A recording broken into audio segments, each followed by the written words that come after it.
ఇది 2007వ సంవత్సరం నాటి మాట. Archaeologist doctor Mark Holley lake మిషిగన్లోని చల్లటి లోతైన నీటిలో ఒక మిషన్ మీద ఉన్నారు.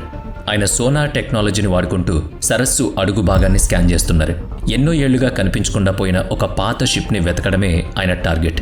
అయితే ఆ మిషన్లో ఆయనకు షిప్ మలమేమీ దొరకలేదు. కానీ లేక్ బెడ్ మీద ఒక పొడవైన గీత లాంటి ఆకారం కనిపించింది.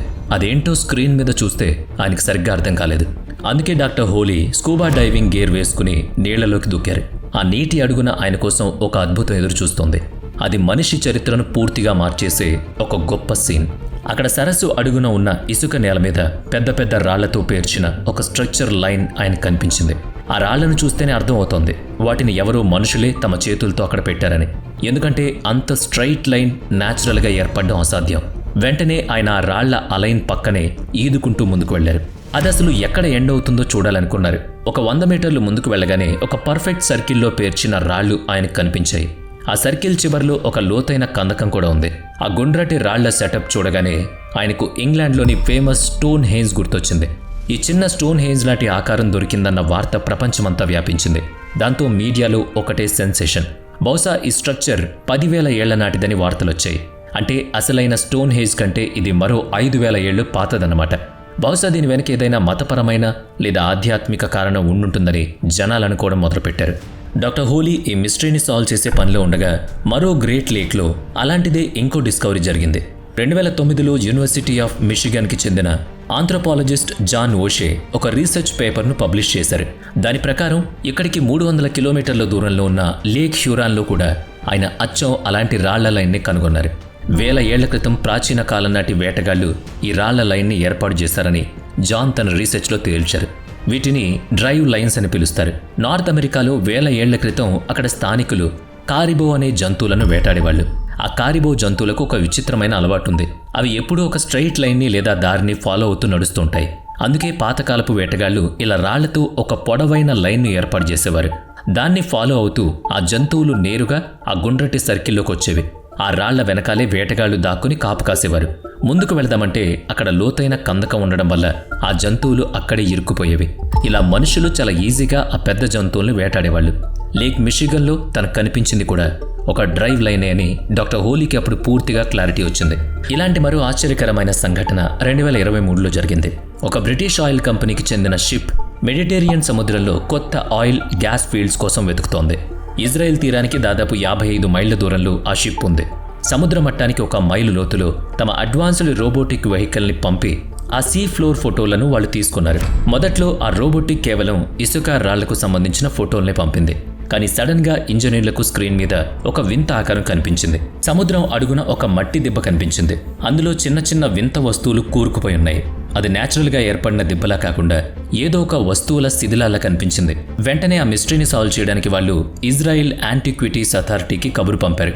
ఆ ఫోటోలను క్షుణ్ణంగా పరిశీలించాక ఒక విషయం అర్థమైంది. అందులో మట్టితో చేసిన వందలాది పాత్రలు, కుండలు ఉన్నాయి. చాలా కాలం గడిచిపోవడం వల్ల అవి ఇసుకలో కూరుకుపోయాయి. ఒక దిబ్బలాగా పేరుకున్నాయి. కానీ నడి సముద్రంలో ఆ మట్టి కుండలు ఎక్కడి నుంచి వచ్చాయి? ఆ ప్రదేశానికి ఒక రోబోటిక్ కెమెరాను పంపి మరిన్ని ఫోటోలు తీశారు. ఆ ఫోటోల్లో ఒకదాన్ని చూస్తే ఆ పెద్ద దిబ్బ ఒక పాతకాలపు షిప్ ఆకారాన్ని పోలుంది. వాళ్ళు మరింత డీప్గా స్కాన్ చేసేసరికి నిజంగానే ఆ కుండల కింద దాదాపుగా 40 అడుగుల పొడవున్న ఒక పాత షిప్ కూరుకుపోయి కనిపించింది. అయితే ఇప్పుడు అసలు సమస్య ఏంటంటే అంత లోతులో ఉన్న అసున్నితమైన కుండలను చాలా జాగ్రత్తగా పైకి తీసుకురావాలి. అప్పుడే వాటి వయసు ఎంతో కనిపెట్టగలం. అందుకే ఆ కంపెనీతో కలిసి అథారిటీ వాళ్ళు ఒక ప్రత్యేకమైన రోబోటిక్ వెహికల్ని కిందకు పంపారు. ఇలాంటి సున్నితమైన వస్తువులను పైకి తీసుకురావడంలో అది స్పెషలిస్ట్. చివరికి వాళ్ళు కొన్ని కుండల్ని సేఫ్గా బయటకు తీయగలిగారు. ఆశ్చర్యకరమైన విషయం ఏంటంటే ఆ కుండల లోపల అప్పటికేదో మెటీరియల్ మిగిలే ఉంది. బహుశా వాటిలో ఆలివ్ ఆయిల్, అగ్రికల్చర్ ప్రొడక్ట్స్ లేదా వైన్ లాంటివి దాచుంటారని రీసెర్చర్స్ అనుకుంటున్నారు.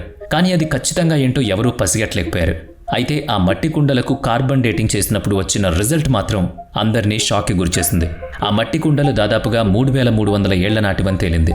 అంటే ఇప్పటి వరకు ఉన్న హిస్టరీలో ఇంత డీప్ వాటర్లో దొరికిన అత్యంత పురాతనమైన షిప్ అదే అన్నమాట. ఈ డిస్కవరీ ప్రపంచాన్ని ఒక్కసారిగా ఆశ్చర్యపరిచింది. అంతేకాకుండా 1000 ఏళ్ల క్రితం నాటి సెయిలర్స్కి మనం అనుకున్న దానికంటే చాలా అడ్వాన్స్డ్ నావిగేషన్ టెక్నాలజీ తెలుసని నిరూపిస్తోంది. మెడిటేరియన్ సముద్రం ఏం చిన్నది కాదు. అది 1 మిలియన్ స్క్వేర్ మైల్స్ విస్తీర్ణంలో ఉంది. అక్కడ అలలు కూడా చాలా ప్రమాదకరంగా ఉంటాయి. అలాంటి ఎక్స్ట్రీమ్ కండిషన్స్ని తట్టుకుని నిలబడే షిప్స్ని వాళ్ళు 3000 ఏళ్ల క్రితమే ఎలా తయారు చేశారో తలుచుకుంటేనే అదొక మ్యాజిక్లా అనిపిస్తుంది. దీన్ని పరిశీలించడం కోసం షిప్ ఎక్స్పర్ట్స్కి చూపించినప్పుడు మొదట వాళ్ళు తమ కళ్ళను తామే నమ్మలేకపోయారు. ఎందుకంటే సైన్స్ ప్రపంచం ప్రకారం 6 కోట్ల ఏళ్ల క్రితమే అంతరించిపోయిందనుకున్న ఒక చేప సముద్రంలో సజీవంగా దొరికింది. దీని పేరు శీలకాంత్. దీని శరీర నిర్మాణం చూస్తే సాధారణ చేపల కంటే ఇదొక ఏలియన్ లాగా అనిపిస్తుంది. మామూలు చేపల ఫిన్స్ చాలా ఫ్లెక్సిబుల్గా సున్నితంగా ఉంటాయి. కానీ శీలకాంత్కి ఉన్న 4 ఫిన్స్ మాత్రం కండరాలు ఎముకలతో తయారై ఉంటాయి. అవి చూడ్డానికి అచ్చం జంతువుల కాళ్ళలాగే ఉంటాయి. నీళ్లలో ఈ చేప వాటిని ఒకదాని తర్వాత ఒకటి కదుపుతూ ఉంటే ఏదో గుర్రం నడుస్తున్నట్టుగా ఉంటుంది.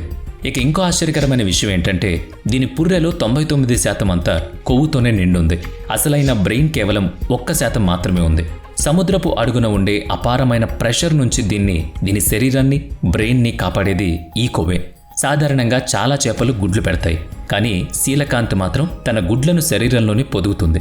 పిల్లలు పూర్తిగా పెరిగాక నేరుగా సజీవంగా ఉన్న పిల్లలకి జన్మనిస్తుంది. ఈ సజీవ చేప దొరకడానికి దాదాపుగా 100 ఏళ్ల క్రితమే సైంటిస్టులకు శీలకాంత్ గురించి తెలుసు. 19వ శతాబ్దంలో యూరప్ ఇతర ప్రాంతాల్లో జరిగిన తవ్వకాల్లో ఇలాంటి చేపల ఫాసిల్స్ బయటపడ్డాయి. ఇవి ఇప్పటి ఏ చేపలతో కూడా మ్యాచ్ కాలేదు. ఆ ఫాసిల్స్కు కార్బన్ డేటింగ్ చేసినప్పుడు దొరికిన రాళ్ల పొరలను పరీక్షించినప్పుడు ఒక విషయం అర్థమైంది. ఇవి 400 మిలియన్ ఏళ్ల క్రితం ఉద్భవించాయి, కానీ 65 మిలియన్ ఏళ్ల క్రితం అకస్మాత్తుగా వాటి ఆనవాళ్లు ఆగిపోయాయి. టీరెక్స్ లాంటి డైనోసార్ల ఫాసిల్స్ దొరికిన రాళ్లలోనే ఈ శీలకాంత్ ఫాసిల్స్ కూడా దొరికాయి. 65 మిలియన్ ఏళ్ల క్రితం నాటి మట్టి పొరల తర్వాత ప్రపంచంలో ఎక్కడా దీని ఫాసిల్స్ మళ్ళీ కనిపించలేదు. డైనోసార్లను అంతం చేసిన ఆ భారీ ఆస్ట్రాయిడ్ భూమిని ఢీకొట్టినప్పుడే ఈ చేపలు కూడా చనిపోయి ఉంటాయని సైన్స్ నమ్మింది. ఇక చైనాకు చెందిన టెర్రకోట కథ అయితే చాలా ఆశ్చర్యం, బాధాకరం. 1974లో చైనాలోని షియాంగ్ అనే ఒక చిన్న గ్రామంలో తీవ్రమైన నీటి ఎద్దడి ఏర్పడింది. పంటలన్నీ ఎండిపోతున్నాయి. అప్పుడు అక్కడి రైతులు తామే సొంతంగా భూమిని తవ్వి ఒక కొత్త బావి నిర్మించుకోవాలని నిర్ణయించుకున్నారు. 3 రోజుల పాటు తవ్వకాలు జరిగాయి. దాదాపు 15 అడుగుల లోతులో ఎంగ్జిఫా అనే రైతు పార అకస్మాత్తుగా ఒక గడ్డి వస్తువుకు తగిలింది. ఆ శబ్దానికి అక్కడున్న వాళ్ళంతా ఒక్కసారిగా సైలెంట్ అయ్యారు. యంగ్ జాగ్రత్తగా అక్కడ మట్టి తొలగించి చూశాడు. ఆ చీకటి లోతుల్లోంచి 2 కళ్ళు అతన్ని తదేకంగా చూస్తున్నట్టు అనిపించింది. అది మట్టితో చేసిన ఒక విగ్రహం తల. వెంటనే అతను దాన్ని బయటకు తీసి ఊళ్ళోకి తీసుకొచ్చాడు.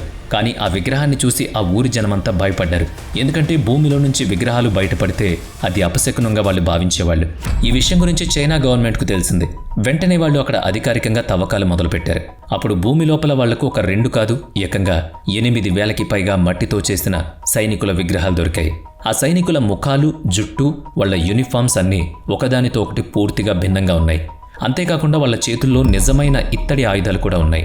ఇదంతా చైనా మొదటి చక్రవర్తి క్వీన్ షీ హువాంగ్కి చెందిన ఒక అమర సైన్యం. తాను చనిపోయిన తర్వాత తనను రక్షించడం కోసమే ఆ చక్రవర్తి వీటిని తయారు చేయించుకున్నాడు.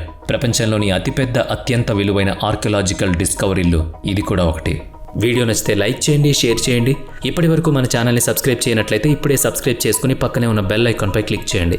నెక్స్ట్ వీడియోలో మళ్ళీ కలుద్దాం. Thanks for watching.